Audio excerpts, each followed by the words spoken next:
Саламатсыңарбы балдарым? Бүгүн математика сабагынан жаңы тема менен таанышабыз. Сабагыбыздын темасы бөлүү деп аталат. Эмесе максаты менен таанышып алалы. Бөлүү жана аны кантип аткаруу жөнүндө маалымат аласыңар. Анда эмесе жакшылап көңүл бөлгүлө. Коён бөжөктөрүнө сабиз берилмек болду. Коёндо бардыгы 10 сабиз бар эле. Ал бөжөктөрүнө алгач жаңылбаш үчүн бирден сабиз берди. Андан кийин коён бөжөктөрүнө кайрадан 2ден сабиз бөлүштүрүп берди. Коёндо 4 сабиз калды.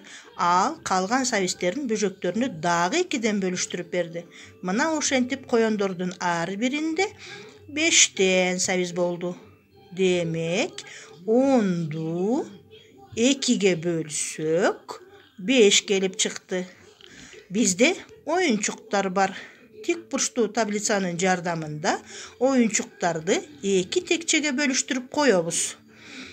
1, 2, 3, 4, 5, 6, 7, 8. Демек 8'di 2'ye bölsök 4'tön. 8 bölünүүчү 2 bölүүчү 4 тийинди.